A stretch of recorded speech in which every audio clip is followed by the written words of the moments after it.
ማርያምን ብታስወግዳት ብሏል። አናስወግዳትም። ዊዝ ኦል ዲው ሪስፔክት ወንድማችን ሳሚ እመቤታችንን አናስወግድም። እመቤታችን ከኢርሳን ከምናስወግድ አንተ ባትመጣ ነው የሚቀልም ይሻላል። እኔ እመለሳለሁ ብለሃል አይደል? እመቤታችንን ቅዱሳንን ብታስወግዱ እመለሳለሁ ብለሃል። አንተም መላ እኔ ዘር ማንዘር ሁሉ ባይመለስ ይቀለናል። ቅዱሳንን ከቤተ ክርስቲያን ከምናጠፋ ምን ልትሰራ ስትመጣለህ? አትድንም እኮ የቅዱሳን ህብረት ያልሆነች ቤተክርስቲያን ውስጥ መተህ ምን ትሰራለህ? አንተም አይጠቅምህም። ባትመጣ የሚሻልህ ለዛ ነው። እመቤታችን ከሌለች የጌታችን እናት እመቤታችንን ካስወገድን እነሱን ያስወግዱን ያልከው ቃሉ ራሱ ይህን የተጠቀምከው እመቤታችንን ካስወገድን ቅዱሳንን ካስወገድን ምን ልትሰራ ትመጣለህ? ወላዲተ አምላክንም እንይዛለን። የስ ግድ ነው። ወላዲተ አምላክ የሌለችበትን ክርስትና እኛ እናቆም። ቅዱሳን የሌሉበትን ክርስትና እኛ እናቆም። የቅዱሳን ህብረት የሌለበትን ክርስትና እናቆም። የዚህ ሁሉ ማዕከሉና ራሱ ጌታችን ኢየሱስን ደግሞ እንይዘዋለን። ቃል በስጋ ተገልጦ የመጣባትን እመቤታችንን ካላገኘን እነዚህን አስወግደ ራስ ልፈነጭበት ነው እንዴ? እንዴት ያለ ነገር ነው? እኮ አይደረግም። እና ሌላው ግን አንድ ነገርም ብሎናል። ክርስቶስ የነገሰው የት ነው? ቤተክርስቲያን ውስጥ አይደለም፣ የኦርቶዶክስ ቤተክርስቲያን ውስጥ አይደለም፣ ፕሮቴስታንት ጋር ነው ብሎናል። እና ለዚህኛ መልስ አለን። በእኛ ቤተክርስቲያን ውስጥ የምርም እውነተኛው ንጉሳችን ጌታችን ኢየሱስ እንደሆነ እናምናለን። አንተ ብትከሰንም ሌላ ብትለንም እኛ ንጉሳችን ጌታ ኢየሱስ ነው። ግን እኔ በፕሮቴስታንት ውስጥ ግን እውነተኛው ንጉስ አሁን ንጉሳችን ጌታ ነው ብትሉም እኔ ግን የምርም ኢየሱስ ንጉስ ነው ወይ የሚለውን እጠራጠራለሁ። ለምሳሌ ይሄ እንግዲህ የኔ እይታ ነው። ምናልባት ከምን አንጻር ካላችሁኝ፣ ለምሳሌ እኔ በሉትራን ውስጥ ንጉሱ ሉተር ነው ብዬ አምናለሁ። ለምን? የነገሰው የጌታ ትምህርት ሳይሆን የሉተር ትምህርት ስለሆነ። ስለ ኢትዮጵያ ኤርትራን ስናወራ በቃ አለቀ። አንድ ፓትሪያርክ አለ፣ አንድ ሲኖዶስ አለ። ያለው ሲኖዶስ አንድ ሲኖድ ነው። አንድ የኢትዮጵያ ኦርቶዶክስ ተዋሕዶ ቤተክርስቲያን ተብሎ ሁለት ሲኖዶስ የለም፣ አንድ ነው ያለው። አንድ ሲኖድ ነው ያለው። ፓትሪያርኩም አንድ ነው። ብፁዕ ቅዱስ አቡነ ማትያስ ማለት ናቸው አሁን ላይ ያሉት። መለስ እንበልና ወደ ሳሚ ንግግር ቤተክርስቲያኒቱ እንደው የጠራ ትምህርት አላት፣ ግን ተሸፋፍኗል ብሏል። ተሸፋፍኗል። ማርያምን ብታስወግዳት ብሏል። አናስወግዳትም። ዊዝ ኦል ዲው ሪስፔክት ወንድማችን ሳሚ እመቤታችንን አናስወግድም። እመቤታችን ከኢርሳን ከምናስወግድ አንተ ባትመጣ ነው የሚቀልም ይሻላል። እኔ እመለሳለሁ ብለሃል አይደል? እመቤታችን ቅዱሳንን ብታስወግዱ እመለሳለሁ ብለሃል። አንተም መላ እኔ ዘር ማንዘር ሁሉ ባይመለስ ይቀለናል። ቅዱሳንን ከቤተ ክርስቲያን ከምናጠፋ ምን ልትሰራ ስትመጣለህ? አትድንም እኮ የቅዱሳን ህብረት ያልሆነች ቤተክርስቲያን ውስጥ መተህ ምን ትሰራለህ? አንተም አይጠቅምህም። ባትመጣ የሚሻልህ ለዛ ነው። እመቤታችን ከሌለች የጌታችን እናት እመቤታችንን ካስወገድን እነሱን ያስወግዱን ያልከው ቃሉ ራሱ ይህን የተጠቀምከው እመቤታችንን ካስወገድን ቅዱሳንን ካስወገድን ምን ልትሰራ ትመጣለህ? ማን ጋር ነው የምትመጣው? እንዲህ የቅዱሳን ህብረት በሌለበት እኮ ጌታ የለም። ጌታ ያለው በቅዱሳን ህብረት ውስጥ ራሱ ሆኖ ነው ያለው እና ምንድን ነው ይህ? ዝም ብሎ አዳራሽ እኮ አይደለም። አሁን እንደለመድክበት አሁን እንዳለህበት አይነት ቤተ እምነት ምናምን ከሆነ የምትፈልገው ይህ ቅዱሳን ነገር አጥፍተን ዝም ብሎ ኢየሱስ ኢየሱስ እያልን ምናምን ዝም ብሎ ወከባ ፈጥረን መተን ልብ የሚመስጥ የሆነ ነገር በዜማም በምንም ብለንህ ከዛን ልንቀላቀልህ እንችል ይሆናል። ግን ነው ምንም አይጠቅምም ለነፍስህ። ያው አሁን እንዳለህበት ቤት ነው የሚሆንብህ። ስለምንም ጥቅም የለውም። አትድንም። ታዲያ ምንድን ነው ከተባለ ወላዲተ አምላክንም እንይዛለን። የስ ግድ ነው። ወላዲተ አምላክ የሌለችበትን ክርስትና እኛ እናቆም። ቅዱሳን የሌሉበትን ክርስትና እኛ እናቆም። የቅዱሳን ህብረት የሌለበትን ክርስትና እናቆም። የዚህ ሁሉ ማዕከሉና ራሱ ጌታችን ኢየሱስን ደግሞ እንይዘዋለን። ያለ ጌታ ሁሉም ባዶ ስለሚሆን ያለ ጌታ የትኛውም ነገር ባዶ ስለሚሆን ቤተክርስቲያን ክሪስቶሴንትሪክ ናት እንላለን እንጂ ሶልስ ክርስቶስ ናት አንልም። ቤተክርስቲያን ክሪስቶሴንትሪክ ናት ስንል ማዕከሏ ክርስቶስ ነው እያለን ነው እንጂ በቤተክርስቲያን ውስጥ ያለው ኢየሱስ ክርስቶስ ብቻ ነው ግን እያለን አይደለም። ኢቨን ቤተክርስቲያን ራሷ ሲነገርላት ሁሉን በሁሉ የሚሞላ የእርሱ የክርስቶስ ማለት ነው ሙላቱ ናት ተብሎ የተነገርላት። በጣም የሚያስገርም የክርስቶስ ሙላት ነች። የክርስቶስ ሙላቱ ምክንያቱም እርሱ ራስ ስለሆነ የእርሱ ደግሞ ሙላቱ ቤተክርስቲያን አካል ስለሆነች የጌታ አካል ስለሆነች እንዴ በዚህ ውስጥ ታዲያ የቅዱሳንን ይህንን ህብረቱን ካላገኘው ቃል በስጋ ተገልጦ የመጣባትን እመቤታችንን ካላገኘ እንዴ እነዚህን አስወግደ ራስ ልፈነጭበት ነው እንዴ?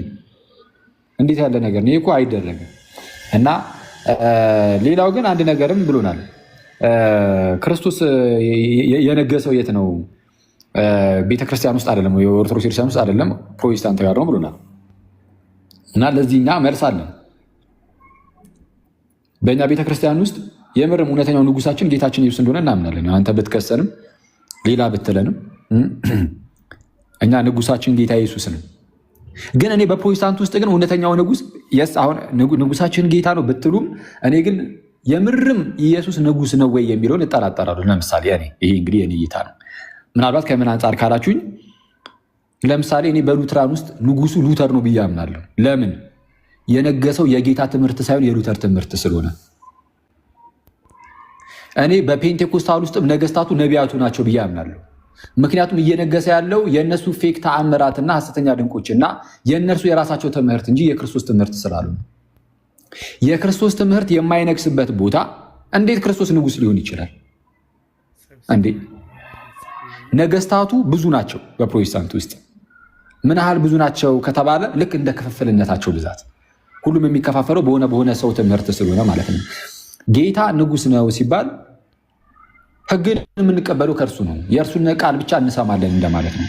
የእርሱን ቃል የምትሰማ ከሆነ የእርሱን ትምህርት በተከተልክ ነበር። የእርሱን ትምህርት ሳትከተል ኢየሱስ ንጉሴ ነው ብትል ሐሰተኝነት ነው። ሊመስል ይችላል፣ ግን ሪያሊቱ ነው ነገር። አሁን እኮ አንተ እኮ ይመስላል፣ ግን እውነታው ግን ምንድን ነው? በፕሮቴስታንት ውስጥ ያሉት ነገስታት የተለያዩ ግለሰቦች ናቸው። እነ ጆን ካልቪን፣ እነ ማርቲን ሉተር፣ ሌሎች ሪፎርመሮች እና በየጊዜው በፔንቴኮስታል ውስጥ የሚነሱ የተለያዩ መምህራን ትክክለኛ እንደው መጽሐፍ ቅዱስ በጣም የከበረው የት ነው? ኦርቶዶክስ ጋር አይደለም ፕሮቴስታንት ጋር ነው ብላል። እኔ እዚህ ላይም ዳውት አለኝ። በእኛ ክርስቲያን ውስጥ መጽሐፍ ቅዱስ ከመጽሐፍት ሁሉ መጽሐፍ ቅዱስ ታላቁ ነው። ማንም መጽሐፍ ቅዱስን የሚገዳደሩ የለም። ከመጽሐፍ ቅዱስ ጋር ለንጽጽር የሚቀርብ መጽሐፍም የለንም። መጽሐፍ ቅዱስ አምላካችን አባታችን እግዚአብሔር የጻፈልን የላከልን ደብዳቤያችን አድርገን ነው እያንዳንዳችን ስናነብ የምናነበው። ስለዛ አባቴ የላከልኝ ደብዳቤ ነው። ቀስ እያል ሁሌም ቢሆን አዲስ የሚሆን አይነት መልእክት ልኮልኛል፣ ደብዳቤ ልኮልኛል። ቁጭ ብዬ እሱን አነባለሁ፣ እናነባለን።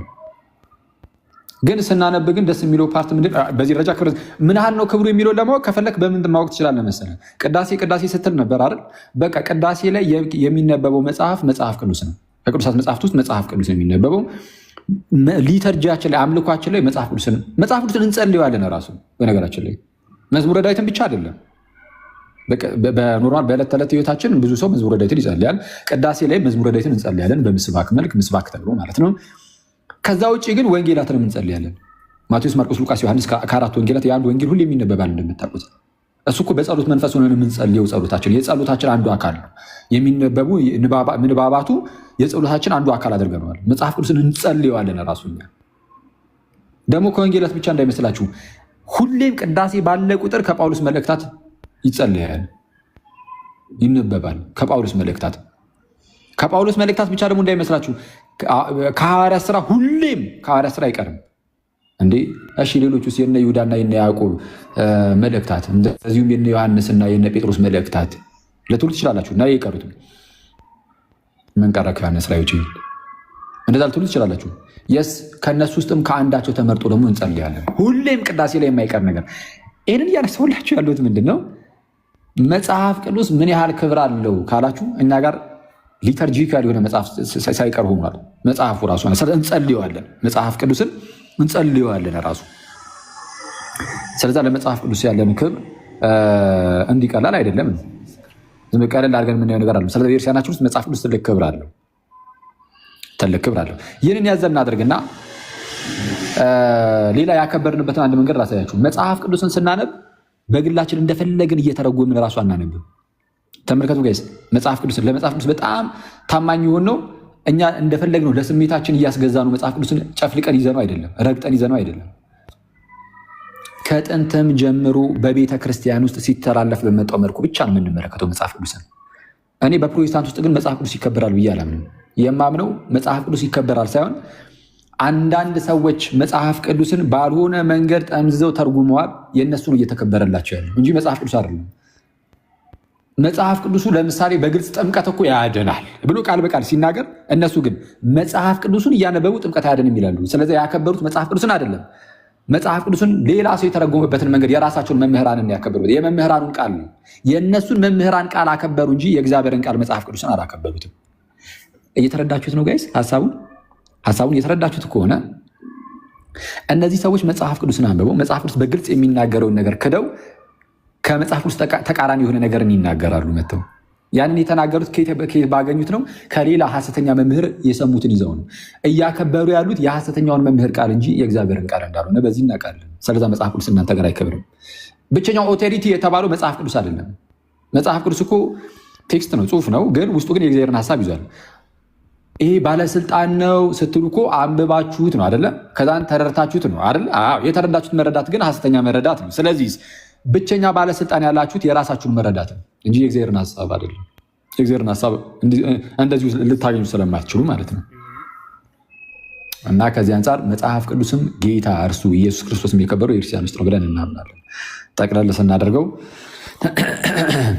ጌታን አንተውም አይደለም። ጌታ ምንድነው? ሴንተራችን ብያቸዋለሁ። ማዕከላችን ነው። በቃ አለቀ። ሁሉም ነገር የሚጋጠምበት ከዛ ደግሞ አለታችን መሰረታችንም እርሱ ነው። የእምነታችን ጀማሪውም ፈጻሚውም እርሱ ነው። ሊቀ ካህናትና ሐዋርያ እርሱ ነው። የእምነታችን ማለት ነው። ጀማሪውም ፈጻሚውም ራሱም እርሱ። ሁላችንም እርሱን እየተመለከትን ከፍ እያለን እንሄዳለን። በዚህ ውስጥ ግን ዙሪያዋችንን ደግሞ የከበቡን ደግሞ ምን አሉ? ቅዱሳን አሉ። ቅዱሳንን ዞር አናደርግም በፍጹም። በነገራችን ለድርድር አናቀርባቸውም። እመቤታችንንም አንተዋትም፣ ቅዱሳንንም አንተውም። ይልቁንም ከእነርሱ ጋር ተያይዘን እንደውም በእነርሱ እየተደገፍን ወደ ጌታ እንቀርባለን። የስ በሚገባ እዚህ ምድር ላይ ያለን እርስ በርስ እንደጋገፋለን። ትክክል። በጸሎት ከእነርሱ ጋርም ጭምር ደግሞ ማለት ነው። እና ከዚህ አንጻር ልንመለከት ይገባለች። ይቀጥላቱ። ጨርስና ቀጥላለሁ። አኪዋ ጨርሻለሁ። እሺ፣ ቃሎት ያሰማልን። አይ በደንብ ብለዋል። የተወሰነች ነገር ለመጨመር ነው እና ቃሎት ያሰማልን። አኪዋ መጨረሻ ላይ ወንድማችን ሳሚ ያለውን አሁን አኪ ከተናገረው ነገር ላይ ራሱ ማሳየት የምንችለው ነገር አለ። መጽሐፍ ቅዱሳችን ምን ይላል? ስለ ቤተክርስቲያናችን ምን ይላል? እና ስለ ጌታ ቤተክርስቲያን እንደው ስለ እውነተኛዋ ቤተክርስቲያን በደሙ ስለመሰረታት ቤተክርስቲያን መጽሐፍ ቅዱሳችን ምን ይላል ነው። አሁን ተመልከቱ። ወንድማችን ሳሚ እንግዲህ ሌላውን ሰው ጥላቻ እያለ ነበር አይደለ? እስቲ ምን አይነት ጥላቻዎችንም እናያለን። ለምሳሌ ቅድስት ድንግል ማርያም ላይ ያለውን ጥላቻ ራሱ የምናየው ባይዘ ቀጥታ መናገር አይጠበቅባቸውም። ጥላቻ ለማለት ራሱ ማለት ነው ገለል አድርጉ ቅዱሳንን ሲል ሰምታችሁታል ማለት ነው። ዕብራውያን መልእክት ለምሳሌ ምዕራፍ 12 ላይ ቤተክርስቲያንን በአእምሯችን በልባችን ላይ ያስቀመጠ የሳለልን የእግዚአብሔርን ቃል እናገኛለን ማለት ነው። እና ቤተክርስቲያን ምንድናት የሚለውን ሐዋርያው ቅዱስ ጳውሎስ ሲነግረን ዕብራውያን 12ን ስታነቡ ወዴት ደርሳችኋል ነው የሚለው? ወደ ክርስቶስ ደርሳችኋል። እና ወደ ክርስቶስ ስትደርሱ ግን አለ ከክርስቶስ በፊት የት እንደደረሰን ሲነግር እንዲህ ይላል። ላንብላችሁ። ወደ ጽዮን ተራራና ወደ ሕያው የእግዚአብሔር ከተማ ደርሳችኋል ይላል። ይቺ ማናት? ቤተክርስቲያን ናት አይደለ? ወደ ሰማይቱ ኢየሩሳሌም የተባለች ማለት ነው። ከዛ ምን ይላል? እቺ ቤተክርስቲያን ውስጥ ተመልከቱ፣ በደስታ ወደ ተሰበሰቡበት ወደ አእላፋት መላእክት ነው የደረሳችሁታል። ስለዚህ እዚች ቤተክርስቲያን ውስጥ መላእክት አሉ። ኦኬ፣ በደስታ ወደ ተሰበሰቡባት መላእክት ህብረት ነው የደረስ ነው። ከዛስ በሰማያትም ወደ ተጻፉ ወደ በኩራት ማህበር የሁሉ ዳኛ ወደሚሆን ወደ እግዚአብሔር ፍጹማን ወደ ሆኑት ወደ ጻድቃን መንፈሶች ደርሳችኋል ነው። እነዚህ የጻድቃን መንፈሶች የሚባሉት በብሉይ ኪዳን ያለፉ ቅዱሳን፣ በሐዲስ ኪዳን ያለፉ ቅዱሳን ህብረት ናት ቤተክርስቲያን ማለት። ተመልከቱ፣ ራስ ነው ክርስቶስ። ከዛ በኋላ ደግሞ ሁሉም ደግሞ ብልት የሆነ በአካሉ ይጋጠማል። አንድ አካል አለ እና እንግዲህ ወንድማችን ምን እያለ ነው መሰላችሁ? ራሱን ብቻ እንያዝና አካሉን እንተው ነው። ገለል አድርጉ ነው አካሉን ገለል አድርጉ ነው። ይሄ በቃ መጽሐፍ ቅዱስ አልተናገረም። ከዛ በኋላ እዛው ይሄን ንግግር ከተናገረ በኋላ መጽሐፍ ቅዱስ እኛ ጋር ነው የከበረው ሲል ትሰሙታላችሁ። መጽሐፍ ቅዱሱ ግን የሚለው ክርስቶስን ሲነግረን ቤተክርስቲያንን ሲያስተምረን ህብረቷን ወይ ደግሞ የቅዱሳንን ህብረት ማዕከል አድርጎ ነው። ክርስቶስ ሴንተሪክ ነው እንደተባለው፣ ግን ከቅዱሳን የተለየ ክርስቶስን መጽሐፍ ቅዱስ አላስተዋወቀንም። ይልቁንስ ግን አሁን እነዚህ ሰዎች እያስተዋወቁ ነው ያሉት ክርስቶስ ብቻውን ያለ ቅዱሳን የሌሉ ህብረቱ የሌለ እንደ ደመና ያልከበቡን ራኪ በጌታ ላውራ። እሺ ኤኒዌይስ ቁጥር 24 ላይ እንደምንመለከተው የአዲስ ኪዳን መካከለኛ ወደሚሆን ወደ ኢየሱስ ደርሳችኋል እና ደግሞ ታላቅ ወደሆነ መስዋዕት ከአቤል ደም ይልቅ ወደሚሻል ወደሚናገረው ወደ መርጨት ደም ደርሳችኋል ካለ በኋላ አሁን ወደ ኢየሱስ ስንደርስ ግን ያገኘነው ነገር አለ። ቅዱሳኑን እናገኛለን። ልክ በቃ ቤተክርስቲያን ስትመጡ ክርስቶስን ለማግኘት ስትመጡ ቅዱሳንንም አብራችሁ ታገኛላችሁ። ቅዱሳን የሌሉበት የክርስቶስ ስጋ ወይም ደግሞ ቤተክርስቲያን የለችም። ከዛ በኋላ እነዚህ ቅዱሳን እንዲወገዱ ከፈለክ በቃ አናውቀው። መጽሐፍ ቅዱስም ያልነገረን ህብረት ነው። እረኛው የሌለበት ወይ ደግሞ መንጋው የሌለበት ህብረት ይሁንና ያ ደግሞ ባዕድ ይሆናል ወይ ደግሞ መጥፊያ ይሆናል። ስለዚህ እንደተባለው መጽሐፍ ቅዱስ ልክ እንዳለን ህብረታችን በቅዱሳን ህብረት የተሞላች ናት። ስለዚህ ቤተክርስቲያን ክርስቶስን ማንም ማግኘት ቢፈልግ የቅዱሳን ህብረት ውስጥ ነው መምጣት ያለበት መገኘት ያለበት ማለት ነው። ቅድም ቅዳሴን አኪዋ አንስቶታል አይደለ? እና በቅዳሴ ሰዓት ባይዘው እኛ ብቻ አይደለንም የምንገኘው። በነገራችን ላይ ቅዳሴያችን አምልኳችን ሰማያዊ ነው። ያ ማለት በስጋ የተለዩን ቅዱሳንም ህብረት ያለበት አምልኮ ነው በነገራችን ላይ ማለት ነው። እና ንጉሱ ጌታችን መድኃኒታችን ኢየሱስ ክርስቶስ ከቅዱሳኑ ጋር የሚገኝበት ታላቅ የሆነ አምልኮ ነው። የሚገርማችሁ ቅዳሴው ላይ እኛ ነጠላ ብቻ አድርገን የምንገኝበት ካህኑ ብቻ የሚገኝበት አይደለም፣ ጌታችን ራሱ የሚገኝበት ነው። እና ሲገኝ ደግሞ ከቅዱሳኑ ጋር ነው። እሺ ከቅዱሳኑ ጋር የሚገኝበት ነው። ስለዚህ አምልኳችን የሚሆነው ዩኒቨርሳሊ ነው። እኛ ብቻ የምናመልክ ሳይሆን ቅዱሳንም አብረውን የሚያመልኩ ነው። እንጠራቸዋለን እኮ በቅዳሴያችን ቅዱሳኑን ሜንሽን የምናደርጋቸው ለዛ ነው። እንጠራቸዋለን። ስንጠራቸው አብረው ህብረት ስለሚያደርጉ ነው። ስለዚህ ቤተክርስቲያን ማለት ምን ማለት ነው? የቅዱሳን ህብረት ማለት ነው። የጌታ ስጋ ማለት አካሉ ማለት የክርስቶስ አካሉ ናት እንላለን ቤተክርስቲያን። እሱ ራስ ነው እና ራስ ሆኖ የገባባት ይቺ ቤዛነትን ያገኘንባት ቤተክርስቲያን ቅዱሳንን ያገለለች አይደለችም ከጅምሩ ማለት ነው። ስለዚህ ይሄ ራሱ ኢ መጽሐፍ ቅዱሳዊ ነው ለማለት ነው።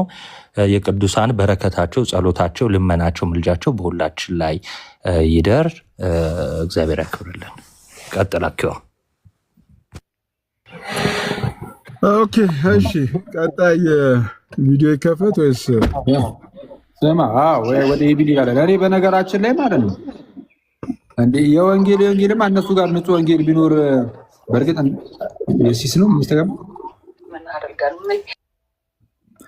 ንጹህ ወንጌል ቢኖር እነሱ ጋር ማለት ንጹህ ወንጌል ቢኖር በእርግጥ እሱ እንዳለው ወደዛ መጣለው አይደለም፣ የሚናፍቅ ነገርም ስለሌለ ግን ቢያንስ ንጹህ ወንጌል ቢኖር እነሱ ተሰብስበው ይመለሱ ነበር። የማይመለሱት እኛ ጋር ወንጌል ስለሌለ አይደለም፣ እነሱ ወንጌል ስላልገባቸውና ወንጌልን ስላልያዙት ነው። አንዴ የቺን ነገር አለ ልድገማት። ቆይ አንዴ ምን አይነት ቃል ነው አሁን ያወጣሁት? ቆይ እኔ ምንድን ነው በደንብ ድገሙ። በደንብ ወይኔ የምር ወደ ቤተክርስቲያን የማይመለሱት ቤተክርስቲያን ንጹህ ወንጌል ስለሌላት ሳይሆን እነሱ ወንጌል ስለሌላቸው ነው። እና ወንጌል ቢኖራቸው በመጡ ነበር። ወንጌል ቢይዙ በመጡ ነበር። ወንጌል ራሱ ይስብሃል ወደ ጌታ አካል ወደ ጌታ ቤተክርስቲያን የሚስብ ነው ወንጌል እንጂ እዛው ገፍትሮ የሚያስቀምጥ አለ። እስኪ የኤቢን ደግሞ እነሱ ውስጥ የተሻለ ነገር ካለ ኤስዲ ከቻለች 3 ደቂቃ ነው 1-2 ደቂቃ ተጠቀም። እስቲ አባቢ እንዴት ናችሁ? ደህና ናችሁ ወይ ወንድሞች እህቶች? ከታችም ከላይም ያላችሁ እንዴት ነህ? አባ ጀመረ ደግሞ አሹ ደነገጠ ብለው አታውቅም። እኔ ላይክ እንትን ነው ብዙ ጊዜ እነሱም ጋር ብቻ ሳይሆን በቃ ይሄ የእንትን የቅባት የጸጋ ምናምን ኮንትሮቨርሲ ይነሳና ዘንድ ደግሞ አሁን ላይ ያሉት ፖለቲካል ኢሹዎችና ስኪማቲክስ ነገሮች ተነስተው የሆነ ቤተክርስቲያን እንደተለያየሽ ምናምን ተደርገው ሲነሱ የሆነ ፖለቲካልና ስኪማቲክስ ነገሮችን ያለመለየት አይነት ነገር ሆኖ ነው የሚታየኝ። አሁን ቅድም ኤርሚያስ ወንድማችን እንዳለው ማለት ነው። ምክንያቱም አንደኛ በዓለም አቀፋዊቷ ቤተክርስቲያን እውቅና የሌለው ወይም ደግሞ ይሄ ኮሚኒየንና አንድነት የሌለውን አካል ወስደን የቤተክርስቲያኒቱ ነው ማለት አንችልም። ለምሳሌ የኦሮሚያ ቤተ ክህነት ተብሎ የተቋቋመውን ቤተ ክህነት የሁሉም የኦሪየንታል ኦርቶዶክስ አብያተ ክርስቲያናት ኮሚኒየን የለንም ብለው የአርመንም የሶሪያም በግብጽ ያለችው ቤተክርስቲያናችንም ጭምር በህንድ ያለችውን ቤተክርስቲያናችን ጭምር ያወገዙትና ኮሚኒየን የለንም ያሉት ነው። ልክ በእንግሊዝ ላይ እንደነበረው ይሄ የእንግሊዝ የኮፕቲክ ኦርቶዶክስ ቸርች እሱን ሁሉም አብያተ ክርስቲያናት ኮሚኒየን የለንም እንዳሉት ማለት ነው። ስለዚህ ይሄ ፖለቲካ የተጫናቸውን ነገሮች ይዘን ቤተክርስቲያን ላይ ማጠጋጋት ምንም እንትን የለውም። ምክንያቱም ሁሉም አብያተ ክርስቲያናት ብፁዕ ቅዱስ አቡነ ማትያስ ፓትርያርካችን የሚመሩትን ሲኖዶስ ከሱ ጋር አንድነት አለን ኮሚኒየን አለን ያሉት እውቅና የሰጡት ከእርሱ ጋር ስለሆነ ማለት ነው። እንኳን የኦሪየንታል ኦርቶዶክስ አብያተ ክርስቲያናት ይቀርና ሌሎቹ አብያተ ክርስቲያናት የኢስተርን ኦርቶዶክስ ሊሆኑ ይችላሉ።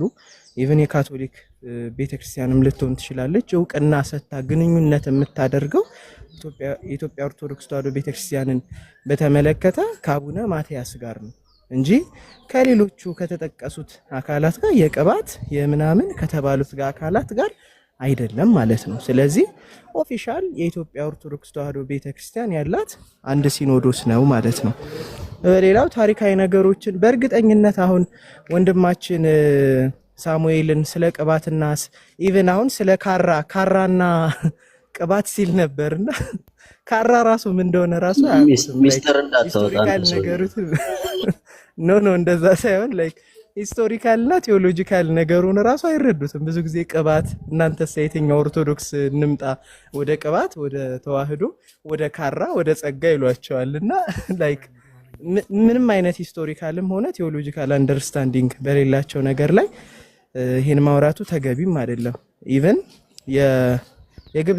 በግብጽ ያለችው ቤተክርስቲያናችን እኛ አውቶኬፋሎስ ቸርች ከመሆናችን በፊት በግብጽ ውስጥ ያለች አንዲት ሀገረ ስብከት ስለነበረች ኢትዮጵያ በዛ ጊዜም ጭምር በቦሩ ሜዳ ካውንስል በአፄ ቴዎድሮስ ጊዜ በተደረገው በአምባጫራ ካውንስልም ጭምር በግብጽ ያለችው ቤተክርስቲያናችን ምክንያቱም እስክንድሪያ እናታችን ማርቆስ አባታችን ስለምንል የትኛው ነው ትምህርትሽ ተብላ ስትጠየቅ አቡነ ወይም ፖፓችን ደብዳቤ ልከው በግብጽ ያለችው ቤተክርስቲያን ያላትን ኦፊሻል እምነት በቅባትም ላይ በጸጋም ላይ አሳይታለች ማለት ነው። ስለዚህ የትኛዋ ናት የትኛዋ ጋር እንምጣ የሚልም አይነት ኮንፊውዥን ይሄ ኮንፊውዝ የሚያደርግ ነገር ምንም አይነት ነገር የለውም ማለት ነው።